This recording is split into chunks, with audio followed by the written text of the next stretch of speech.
Hi there, Dr. Gary on the road. We sell dental practices nationwide. Today's topic is case study, dangers of telling your staff before the sale of a dental practice. This is a live situation, so let's go over it. Just happened 24 hours ago. Anyway, before we get into that, we are now in multiple states, 10 employees, 2 CPA accountants, and here to assist you in any way we can. Buy practice, sell a practice, mostly it's selling a practice, and also with the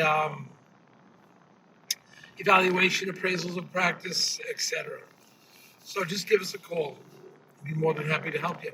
Our phone number is 201-663-0935. And the website is dentalpracticeguide.com or nationwide dentalpracticebrokers.com. Either way, here to help you however we can. Now, it's sunny out. Excuse me, I'm at the beach. Need some sunglasses. So,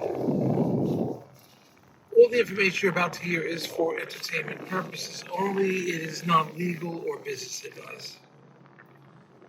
If you're thinking about going to sell to one of the DSOs, please give us a call because we work with them all the time, and we're independent of them. We know how to pick and choose the best one. They're going through a lot of changes now.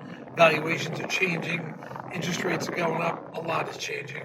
So we think we could pick the best one for you that will go to closing and give you the highest reward. At the same time, a very comfortable environment post-closing.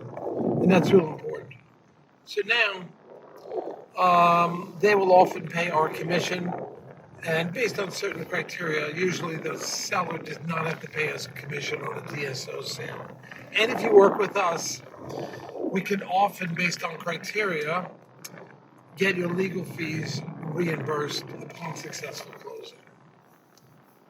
So give us a ring on that.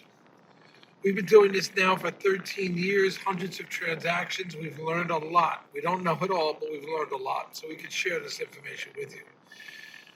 We're working 363 days a year. We take off Christmas and Easter. So give us a call. Usually 8 a.m. East Coast time till 9 p.m.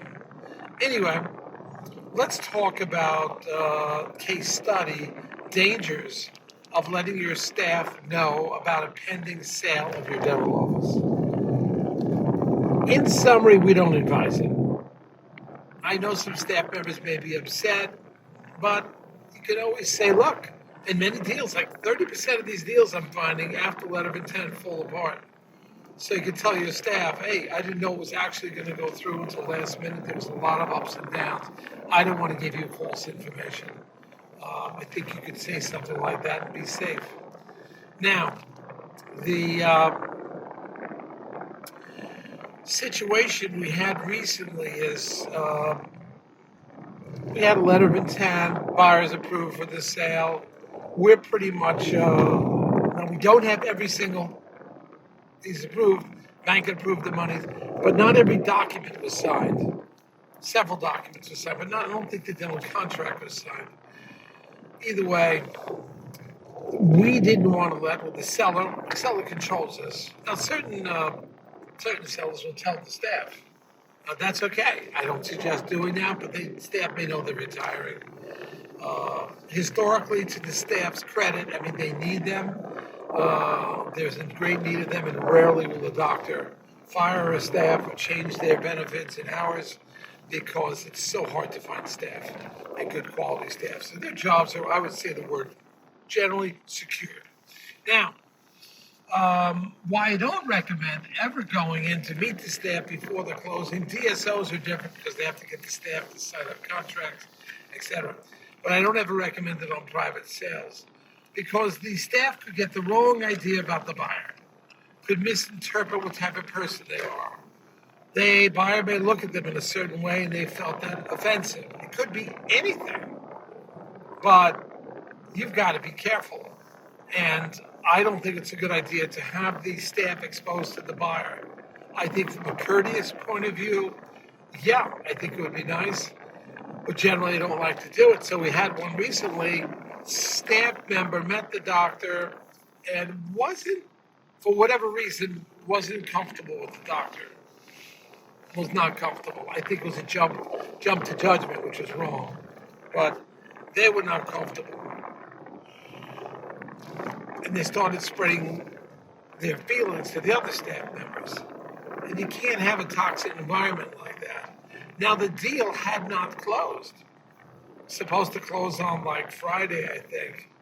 But even then, no contracts were signed as of then. I wouldn't tell the staff because I think it can only lead to problems. Some people say, well, the staff, they're going to get upset if they weren't informed. Well, you don't know if these deals are going through or not, period. Nobody knows. You know when you know? 5 minutes after the closing and the money wires to everybody's account. That's when you know. Up until then, you don't know because anything can happen. 30% chance in every deal. Something could happen, shuts the deal down. I don't know what it is, but it's always a different issue. But it could be something.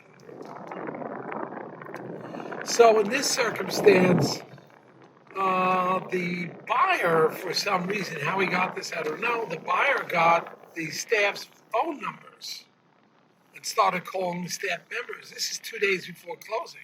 Not a good idea. I don't think she'd have access to the staff's phone numbers. I don't think you should be calling them. I don't think you should be asking the staff for their phone numbers. So I really think that was way out of bounds, what that doctor did, by calling the staff at home on their cell phones. I imagine he asked them for their cell phone. I don't know. But I think that was a huge mistake. So one thing led to another. We technically closed on Friday, but the money didn't. 20 regular, thank you. 20 regular, thank you, Cash. We technically closed because all the documents were signed and so forth. I'm still not comfortable. I do know that the staff was apprehensive after that meeting with the doctor. Shouldn't be, he's a great guy, but they were apprehensive. Staff starts spreading rumors. Don't need it. You don't need it. And this deal won't officially be done until the wires hit the account. So is that still not done? I don't care what anybody says. I don't care what documents have been signed. That's where we stand right now. It was not beneficial in this circumstance to inform the staff that the practice is being sold. It just didn't work out. I don't think it's a good idea. Every doctor will have his own opinion about that, but if you lose the entire staff, I think you're going to be in bigger trouble than telling them and they become upset because a lot of issues are at hand. Well, thank you for listening. Please give us a call if you need us, and also hit the subscribe button. Information is valuable, we feel we're going to give you. And we're available to you all the time, 363 days a year. 201-663-0935. Thank you, Dr. Gary. Bye now.